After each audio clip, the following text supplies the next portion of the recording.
नमस्कार दोस्तों, स्वागत है आप सभी का आपके अपने favourite YouTube channel Vedanshi technical classes में।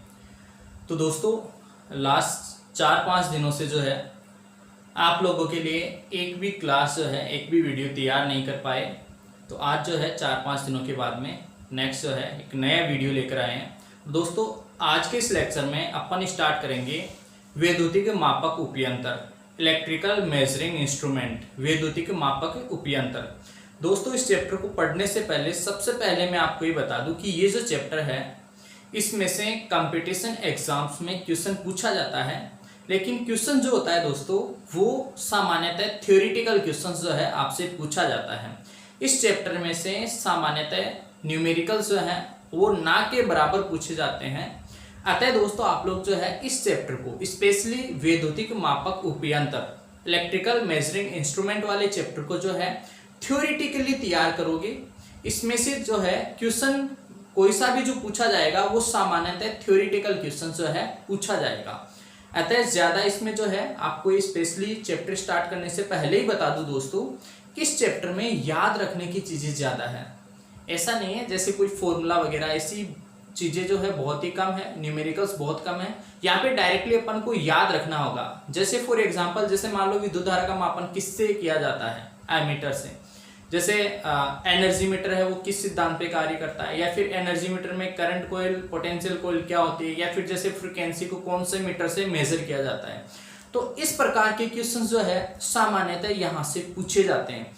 अतः दोस्तों, आप लोग सबसे पहले तो माइंड में इस चीज को फिट कर लो कि इस चैप्टर में से, वैद्युतिक मापक उपयंत्र वाले चैप्टर में से आपको जो है थ्योरेटिकल क्वेश्चन पूछा जाता है। अतः इस चैप्टर की अच्छी से अच्छी तैयारी के लिए आपको थ्योरेटिकली चीजों को याद रखना पड़ेगा।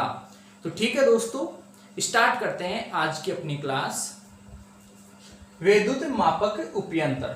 दोस्तों, चैप्टर थोड़ा सा लेंथी है, अतः ये जो है लगभग 5-6 क्लास में फिनिश हो पाएगा। 5-6 क्लास में, कम से कम 5-6 क्लास में जो है इलेक्ट्रिकल मेजरिंग इंस्ट्रूमेंट वाला जो चैप्टर है वो पूरा कंप्लीट हो पाएगा। अतः आप लोग हर वीडियो को जो है दोस्तों कंप्लीट देखना। आज ये लेक्चर फर्स्ट लेक्चर है। इस लेक्चर में अपन सिर्फ ये समझेंगे कि मापन क्या होता है, सिर्फ मेजरमेंट क्या होता है ये अपन समझेंगे। इंस्ट्रूमेंट तो क्या होता है दोस्तों? उपकरण होता है, वो तो आपको पता है। इलेक्ट्रिकल मेजरिंग इंस्ट्रूमेंट, विद्युत मापक यंत्र, इन्हीं के बारे में अपन जो है बेसिक इंट्रोडक्शन जो है आज की इस वीडियो में देखने वाले हैं। तो दोस्तों देखो, चैप्टर का नाम है अपने पास वैद्युत मापक उपयंत्र। वैद्युत मापक उपयंत्र, किसका मापक करना है अपन को? वैद्युत का। किसका मापन करना है? वैद्युत का। अब देखो दोस्तों, अरे सिंपल सा यार, टॉपिक से अपन को पता चल रहा है, चैप्टर के नाम से पता चल रहा है कि विद्युत को मापने वाले उपयंत्र, वैद्युतिक राशियों को मापने वाले उपयंत्र। अब वैद्युतिक राशियां कौन कौन सी होती है दोस्तों? वैद्युतिक राशियां होती है जैसे आवर्ती हो गई, राइट, जैसे करंट हो गया, जैसे वोल्टेज हो गया, प्रतिरोध हो गया, ऊर्जा हो गया, राइट। ये सारी की सारी चीजें क्या होती है? वैद्युतिक राशियां होती है। तो यहाँ पे जो है अपन वैद्युतिक राशियों को मापने वाले उपकरणों के बारे में ही स्टडी करेंगे। दोस्तों, मापक उपयंत्र जो है वैसे जैसे यांत्रिक उपकरण भी होते हैं। मापक उपयंत्र कौन कौन से होते हैं? एक यांत्रिक उपकरण भी होते हैं। जैसे मान लो तराजू है, बैलेंस होता है ना, बैलेंस। तराजू क्या है? यांत्रिक उपकरण है। तो वो इलेक्ट्रिकल मेजरमेंट थोड़ी है, इलेक्ट्रिक मेजरिंग इंस्ट्रूमेंट नहीं है, वो वैद्युतिक मापक उपयंत्र नहीं है। तराजू से कोई वैद्युतिक राशि थोड़ी ना मापते हैं। तो तराजू वगैरह यांत्रिक उपकरण वो अपन स्टडी नहीं करेंगे। इसके अलावा कुछ इलेक्ट्रॉनिक उपकरण भी होते हैं, इलेक्ट्रॉनिक उपकरण, उनके बारे में भी अपन ज्यादा डिटेल से नहीं पढ़ेंगे। अपन इस चैप्टर में अपना मेन टारगेट, मुख्य उद्देश्य ये है कि जितने भी वैद्युतिक उपकरण है उनका अध्ययन जो है अपन इस चैप्टर के अंतर्गत करने वाले हैं। तो ठीक है दोस्तों, स्टार्ट करते हैं। सबसे पहले देखो, अपन समझेंगे कि ये एक्चुअल में मापन होता क्या है। मापन क्या होता है? मापन, मापन मतलब मापना, तोलना, मेजरमेंट करना। इंग्लिश में अपन बोल सकते हैं इसको मेजरमेंट। ये होता क्या है? सबसे पहले तो अपन ये समझेंगे कि मापन क्या होता है और मापन की आवश्यकता क्यों पड़ी। कोई भी राशि है उसको मापते क्यों है और मापने की जरूरत क्यों पड़ी? ये मापना मतलब है क्या चीज? किसी भी चीज को मेजर करना मतलब क्या इंडिकेट करता है? अपन ने जैसे अपन से कोई ऐसा क्वेश्चन पूछे कि मापने का क्या मतलब है, तो इसका अपन इस बात को डिफाइन कैसे करेंगे, इस चीज को अपन परिभाषित कैसे करेंगे? तो दोस्तों देखो, आपने सुना होगा जैसे अपन लंबाई को मापते हैं, है ना, या फिर अपन जैसे भार को मापते हैं, या फिर समय को भी मापते हैं, जैसे 1 घंटा 2 घंटा 3 घंटा, ये क्या है? समय का भी मापन है, राइट। इसी प्रकार अपन वैद्युतिक राशियों में जैसे विद्युत धारा को मापते हैं, वोल्टेज को मापते हैं, प्रतिरोध को मापते हैं, ऊर्जा को मापते हैं, ऊष्मा को मापते हैं। तो ये जो मापन है दोस्तों, ये बेसिकली होता क्या है कि कोई भी भौतिक राशि हो, सिंपल सी बात है, मापन यदि आपसे कहीं से भी पूछा जाए तो उससे ये बताओ कि मापन का मतलब है किसी भी भौतिक राशि को, किसी भी भौतिक राशि को। अब भौतिक राशि कैसे? भौतिक राशि दोस्तों जैसे लंबाई है, लंबाई क्या है? भौतिक राशि है। जैसे मास, द्रव्यमान है, द्रव्यमान क्या है? भौतिक राशि है। जैसे समय है, समय क्या है? भौतिक राशि है। जैसे तापमान है, भौतिक राशि है। विद्युत धारा क्या है? विद्युत धारा भौतिक राशि है। वोल्टेज, विभवांतर क्या है? भौतिक राशि है। प्रतिरोध क्या है? भौतिक राशि है। तो ये जितनी भी भौतिक राशियां हैं उनको किसी यूजफुल, किसी अर्थपूर्ण अंक में बदलना, किसी अर्थपूर्ण अंक में बदलना ही मापन कहलाता है। अर्थपूर्ण अंक कैसे?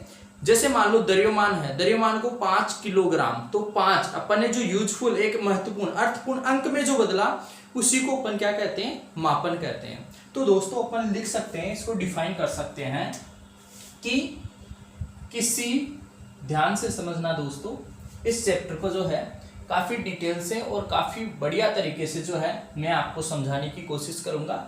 अतः आप लोग बिल्कुल भी जो है वीडियोस को स्किप मत करना, आप लोग कंप्लीट वीडियोस को देखना।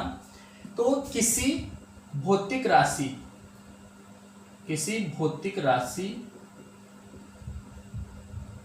जैसे, जैसे कुछ भी हो गया, जैसे मान लो लंबाई, लंबाई, द्रव्यमान, द्रव्यमान को दोस्तों संहति भी बोलते हैं, संहति, संहति द्रव्यमान, या फिर जैसे मान लो धारा, या फिर जैसे आवेश, या फिर जैसे प्रतिरोध, कोई भी भौतिक राशि, प्रतिरोध, या फिर और भी जैसे मान लो तापमान, या फिर जैसे समय, देखो तापमान को भी टी से दर्शाते हैं अपन, समय को भी टी से, आदि को, आदि को, इन सभी किसी भी प्रकार की भौतिक राशि को, आदि को किसी अर्थपूर्ण, अर्थपूर्ण अंक में बदलना, अंक में बदलना, कोई भी भौतिक राशि है उसको किसी अर्थपूर्ण अंक में बदलना, अंक में बदलना। तथा दोस्तों देखो, अंक में जैसे ही अपन अंक में बदलेंगे, जैसे ही किसी भौतिक राशि को अपन अंक में बदलेंगे, तो उसके लिए अपन को किसी ना किसी मात्रक की भी 100% आवश्यकता होगी, मात्रक की भी 100% आवश्यकता होगी। जैसे मान लो तापमान, अपन ऐसे बोले कि तापमान कितना है? 5 है, तो 5 का तो कोई मतलब नहीं है दोस्तों, अपन को ऐसा बोलना पड़ेगा कि 5 सेंटीग्रेड है या फिर 5 फ़ारेनहाइट है, राइट। तो इस प्रकार से, जैसे मान लो लंबाई है, लंबाई 10 है, तो 10 क्या है? या तो किलोमीटर है, मीटर है, फिर सेंटीमीटर है। तो अपन को किसी भी भौतिक राशि को किसी एक अर्थपूर्ण अंक में बदलना और उसे एक उपयुक्त मात्रक देना, उसे एक उपयुक्त मात्रक देना ही क्या कहलाता है? मापन कहलाता है। तथा उसे एक उपयुक्त मात्रक देना, मात्रक देना या फिर प्रदान करना, देना, मापन कहलाता है, मापन कहलाता है। किसी भी भौतिक राशि को अंक में बदलना और उसे उपयुक्त मात्रक देना ही क्या कहलाता है दोस्तों? मापन कहलाता है। जैसे फॉर एग्जांपल, जैसे यार ऐसे समझ लो, जैसे मान लो लंबाई है, राइट, कोई आदमी की लंबाई है 5 फीट है, ठीक है, 5 फीट, तो ये 5 फीट, ये क्या हो गया? मापन हो गया ना, ये क्या हो गया? अंक हो गया, अंक। और ये क्या हो गया? ये मात्रक हो गया। ठीक है, कोई जैसे लंबाई है मान लो 2 किलोमीटर है, 2 किलोमीटर, 2 किलोमीटर, तो ये क्या है, ये अंक हुआ, अंक, और ये क्या है, ये मात्रक हुआ। तो अंक भी और मात्रक भी किसी भी भौतिक राशि, और ये क्या है, ये भौतिक राशि है, ये क्या है, भौतिक राशि, भौतिक राशि, ये भौतिक राशि है। तो भौतिक राशि जैसे मान लो भौतिक राशि, और जैसे अपन मान लेते हैं प्रतिरोध है, राइट। अब प्रतिरोध है, प्रतिरोध जैसे मान लो 5 ओम है या फिर जैसे 10 ओम है, राइट। तो 5 ओम है, 5 क्या है, यहाँ पे अंक है, और ये क्या है, ये मात्रक है, ये मात्रक है, ये जैसे अंक है और ये क्या है, मात्रक है। तो किसी भी भौतिक राशि, किसी भी भौतिक राशि को अंक में बदलना और उसे एक उपयुक्त मात्रक देना, जैसे फिट है या किलोमीटर है या फिर ओम है या फिर ओम है, ठीक है। एक किसी भी भौतिक राशि, किसी भी भौतिक राशि को किसी अंक में कन्वर्ट करना, अंक में बदलना और उसे एक उपयुक्त मात्रक देना ही क्या कहलाता है दोस्तों, मात्र, ये मापन कहलाता है। तो आई थिंक आप लोगों को समझ में आया होगा, उतारो यहां तक।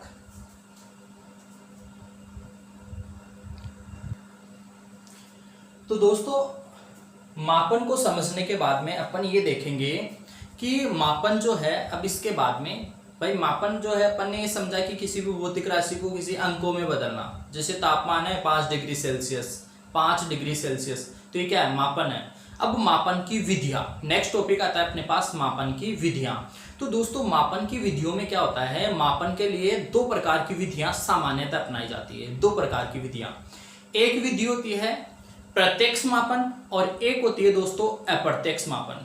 प्रत्यक्ष मापन में क्या होता है दोस्तों, नाम से ही पता चल रहा है, प्रत्यक्ष मापन में क्या होता है, डायरेक्टली अपन किसी चीज को मापते हैं, जैसे मान लो लंबाई है उसको डायरेक्टली मापते हैं, या फिर जैसे द्रव्यमान होता है, जो भार होता है, उसको अपन डायरेक्टली मेजर करते हैं तराजू से। तो ये प्रत्यक्ष मापन की विधियां हैं। इसके अलावा दोस्तों अप्रत्यक्ष मापन की विधियां, अप्रत्यक्ष मापन की विधियां जैसे अपन विद्युत धारा का मापन है, विद्युत धारा का मापन अप्रत्यक्ष रूप से करते हैं, डायरेक्टली विद्युत धारा को नहीं मापते, विद्युत धारा को क्या करते हैं, चुंबकीय क्षेत्र के रूप में कन्वर्ट करते हैं, फिर वो नीडल जो है उसमें टॉर्क उत्पन्न होता है, उसके बाद में जो है विद्युत धारा का मेजरमेंट किया जाता है। तो इस प्रकार से मापन की विधियां जो है वो सामान्यतः 2 प्रकार की होती है, एक होता है प्रत्यक्ष मापन और एक होता है अप्रत्यक्ष मापन। तो दोस्तों मापन की विधियों में फर्स्ट है अपने पास प्रत्यक्ष मापन, प्रत्यक्ष मापन, प्रत्यक्ष डायरेक्ट मेजरमेंट।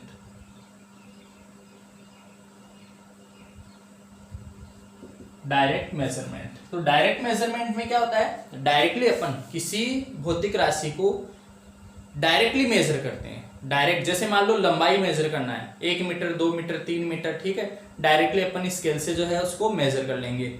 10 मीटर लंबी कोई छड़ है, ठीक है, 1 मीटर लंबी अपने पास स्केल है, तो उस 1 मीटर की स्केल से अपन 10 बार रखेंगे, उसको जो है मापन कर लेंगे, तो उसे अपन बोलते हैं प्रत्यक्ष मापन विधि। तो इसमें अपन लिख सकते हैं इस विधि द्वारा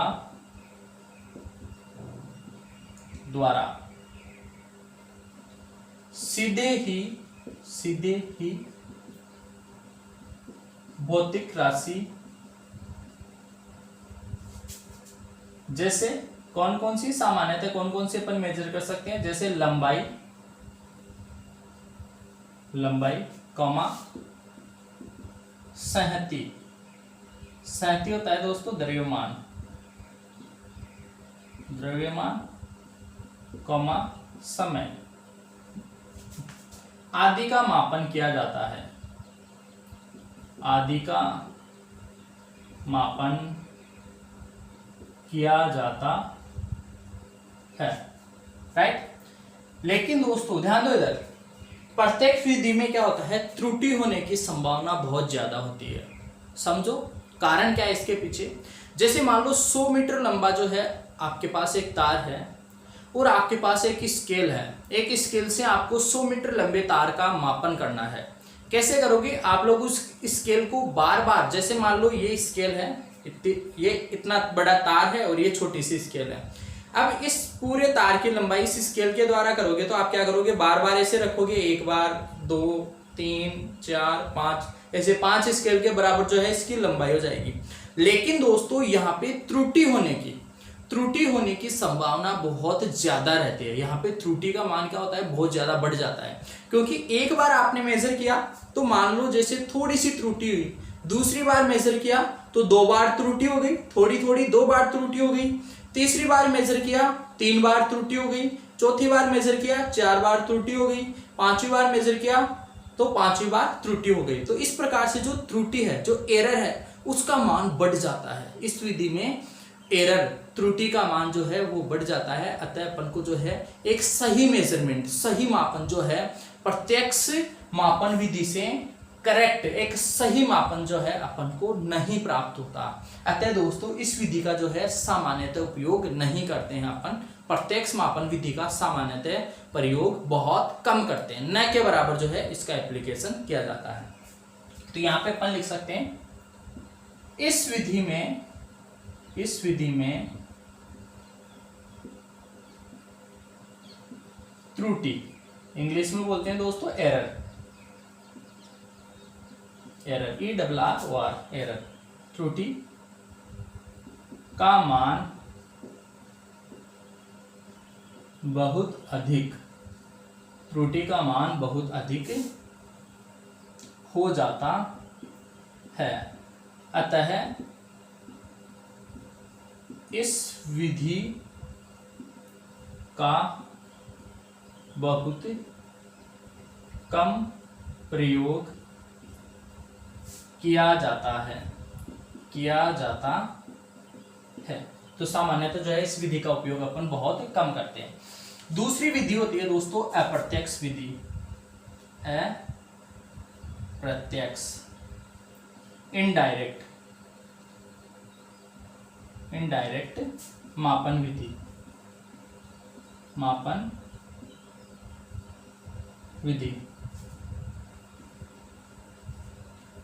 इनडायरेक्ट मापन विधि, अप्रत्यक्ष मापन विधि। अप्रत्यक्ष दोस्तों नाम से ही पता चल रहा है, अप्रत्यक्ष अपन डायरेक्टली अपन मेजर नहीं करते, अप्रत्यक्ष रूप से मेजर करते हैं। यानी कि इसमें किया कैसे जाता है, डायरेक्टली कोई भी भौतिक राशि है उसको डायरेक्टली मेजर नहीं करते, किसी दूसरे रूप में चेंज करते हैं, किसी दूसरे रूप में चेंज करते हैं और उसके बाद में उसका मापन किया जाता है। अब किसी दूसरे रूप में चेंज करेंगे तो वो किसके द्वारा करते हैं दोस्तों, वो सामान्यतः ट्रांसड्यूसर के माध्यम से जो है अपन किसी दूसरे रूप में कन्वर्ट करते हैं। फॉर एग्जाम्पल जैसे दोस्तों आपको दाब को मापना है, किसी दाब को मापना है, तो दाब को क्या करते हैं, पहले ट्रांसड्यूसर के माध्यम से दाब को वोल्टेज में कन्वर्ट कर लेते हैं और उसके बाद में क्या करते हैं, उसका मापन करते हैं। तो इस प्रकार की विधि को जो है अपन अप्रत्यक्ष मापन विधि बोलते हैं। इस प्रकार की विधि को क्या बोलते हैं, अप्रत्यक्ष मापन विधि बोलते हैं। फॉर एग्जाम्पल जैसे मान लो वैद्युतिक धारा का मापन करना है, तो वैद्युतिक धारा को क्या करते हैं, डायरेक्टली मेजर नहीं कर सकते। वैद्युतिक धारा को क्या करते हैं, पहले चुंबकीय क्षेत्र के रूप में कन्वर्ट करते हैं। चुंबकीय क्षेत्र के रूप में कन्वर्ट करेंगे तो उससे क्या होगा, टॉर्क बिल्डअप होगा, टॉर्क बनेगा। वो टॉर्क क्या करेगा, अपन को बताएगा कि कितनी एम्पियर धारा परिपथ में प्रवाहित हो रही है। तो वो जो टॉर्क है, वो टॉर्क किसकी वजह से उत्पन्न हुआ, चुंबकीय क्षेत्र की वजह से। अब चुंबकीय क्षेत्र को थोड़ी मापना है अपन को तो विद्युत धारा को मापना था। तो वो चुंबकीय क्षेत्र वो खुद ही बता देगा अपन को कि कितनी एम्पियर धारा जो है इस परिपथ में प्रवाहित हो रही है। तो ऐसी विधि को जिसमें अपन डायरेक्ट मापन नहीं करते, किसी दूसरे रूप में जो है कन्वर्ट करके, किसी दूसरे रूप में किसी भौतिक राशि को किसी दूसरे रूप में बदलकर मापन किया जाता है, उसे अपन क्या बोलते हैं, अप्रत्यक्ष मापन विधि।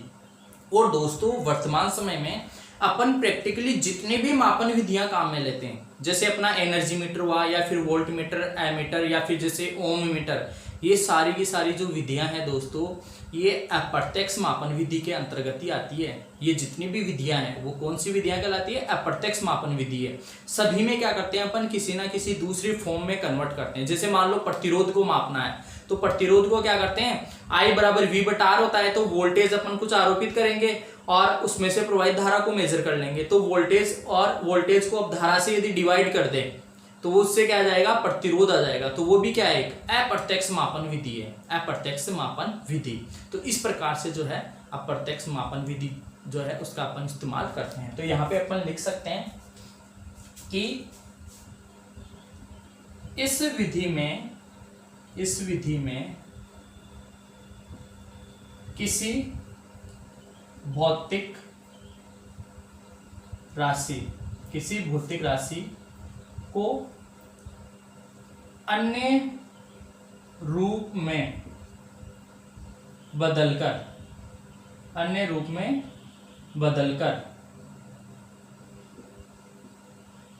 अन्य रूप में बदलकर। तो दोस्तों यहाँ पे अन्य रूप में अपन बदल रहे हैं। अन्य रूप में बदलने के लिए अपन ट्रांसड्यूसर का इस्तेमाल करते हैं।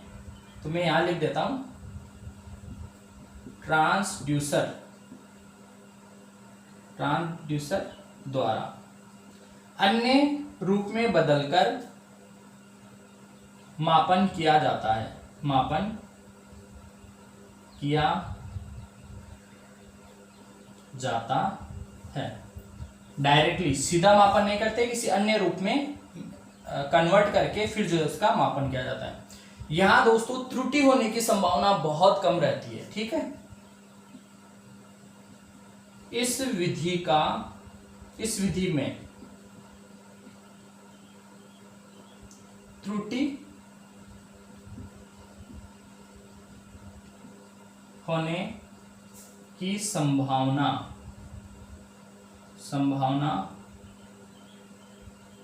बहुत कम होती है, राइट। तो इस प्रकार से जो है अपन अप्रत्यक्ष मापन विधि का इस्तेमाल करते हैं। इसमें त्रुटि होने की संभावना बहुत कम होती है। अब दोस्तों अपन अप्रत्यक्ष मापन विधि जो है उसी के बारे में आगे अपन जितना भी इलेक्ट्रिकल मेजरमेंट पढ़ेंगे, इलेक्ट्रिकल मेजरमेंट जितना भी अपन पढ़ेंगे वो सारी की सारी विधियां जो है अप्रत्यक्ष मापन विधि है। दोस्तों प्रत्यक्ष मापन विधि है वो सामान्यतः जहां पे लेबोरेटरीज होती है, जहां प्रयोगशालाएं होती है, वहां पे जहां स्टैंडर्ड एक मानक जो बनाई जाती है ना, वहां पे अपन जो है प्रत्यक्ष विधि का इस्तेमाल करते हैं। बाकी अपन जो प्रैक्टिकली जहां पे भी मेजरमेंट करते हैं वहां पे अप्रत्यक्ष मापन विधि का ही इस्तेमाल करते हैं। तो ठीक है दोस्तों, यहां तक उतारो।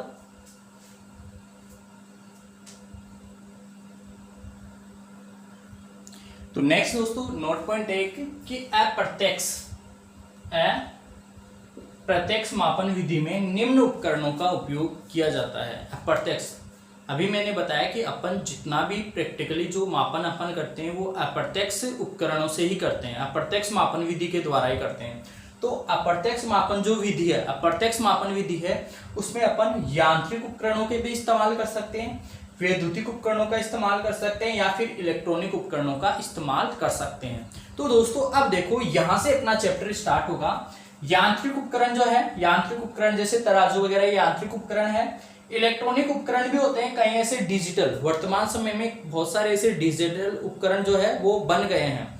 तो इनका भी अपन अध्ययन नहीं करेंगे, इनका भी अपन अध्ययन नहीं करेंगे। अपन करेंगे दोस्तों सिर्फ और सिर्फ वैद्युतिक मापक उपकरणों का, वैद्युतिक मापक उपकरणों का। तो ये जो है इसके अंतर्गत, ये इस चैप्टर के अंतर्गत जो है अपन सिर्फ और सिर्फ वैद्युतिक मापक उपयंत्रों का अध्ययन करेंगे। तो यहां से अपना चैप्टर जो है ये स्पेशली स्टार्ट होगा। वैद्युतिक मापक उपयंत्र मतलब जो विद्युत राशियों को मापने वाले उपयंत्र होते हैं उन्हीं के बारे में अपन इस चैप्टर में डिस्कस करेंगे। तो ठीक है, नेक्स्ट टॉपिक अपना विद्युत मापक उपयंत्र। तो वैद्युतिक मापक उपयंत्रों में दोस्तों वैद्युतिक मापक जो उपयंत्र है उनको दो कैटेगरी में डिवाइड किया गया है।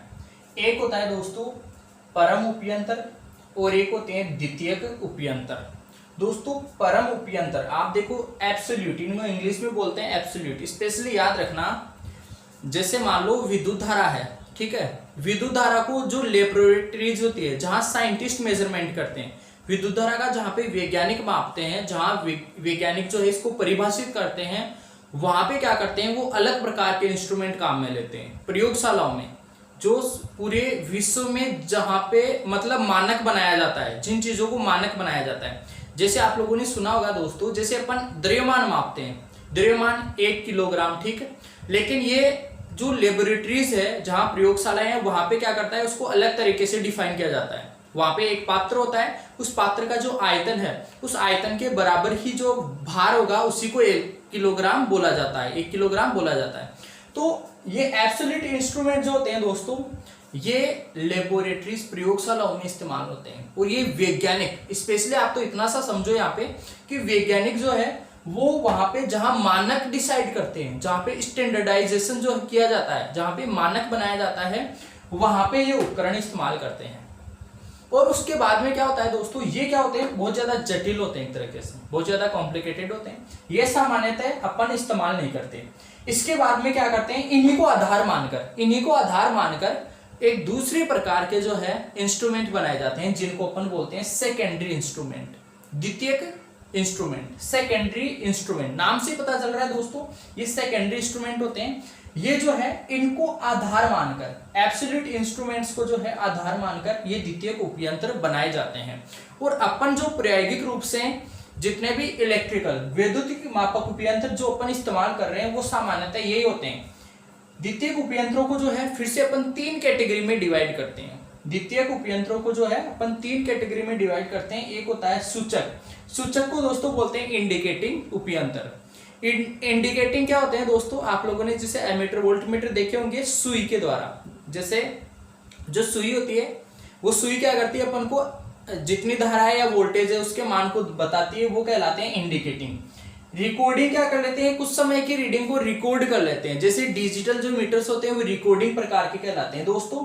और इंटीग्रेटिंग क्या होते हैं, इंटीग्रेटिंग उपयंत्र ऐसे होते हैं दोस्तों जो क्या करते हैं, धारा के मान को रिकॉर्ड भी करते हैं और जितने समय के लिए रिकॉर्ड हुआ है उस समय से मल्टीप्लाई भी कर देते हैं, जैसे एनर्जी मीटर, इसका एग्जांपल है जैसे एनर्जी मीटर। तो इन तीनों को इंडिकेटिंग, रिकॉर्डिंग और इंटीग्रेटिंग, इन तीनों ही उपकरणों को जो है अपन डिटेल से पढ़ेंगे दोस्तों।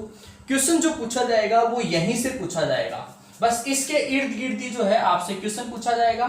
ये कौन कौन से प्रकार के होते हैं, रिकॉर्डिंग कौन से प्रकार के होते हैं, इंटीग्रेटिंग कौन कौन से प्रकार के होते हैं, इन्हीं चीजों को जो है अपन डिटेल से पढ़ेंगे। और इन्हीं उपकरणों के जैसे इंडिकेटिंग है, इनका क्या सिद्धांत होता है, इंडिकेटिंग जो सूचक उपयंत्र है वो किस प्रिंसिपल, किस सिद्धांत पर कार्य करते हैं, उन सारी चीजों को अपन डिटेल से पढ़ेंगे। रिकॉर्डिंग जो इंस्ट्रूमेंट है, रिकॉर्डिंग इंस्ट्रूमेंट किस सिद्धांत पे कार्य करते हैं, कौन कौन से प्रकार के होते हैं, वो सारे अपन डिटेल से पढ़ेंगे। और इंटीग्रेटिंग इंस्ट्रूमेंट्स कौन कौन से होते हैं, कौन कौन से कार्य सिद्धांत पे कार्य करते हैं, वो सारी चीजें जो है अपन डिटेल से पढ़ेंगे। तो दोस्तों कुल मिलाकर जो है अपन ये कह सकते हैं कि ये जो चैप्टर है, ये पूरा का पूरा चैप्टर जो है इसी, ये जो टेबल है, ये जो सारणी है, इसी के इर्द गिर्द रहता है, इसी के आसपास जो है घूमता है। पूरे के पूरे चैप्टर में जो है अपन यही सारी चीजें डिटेल से स्टडी करेंगे। तो ठीक है दोस्तों, उतार लो एक बार इसे।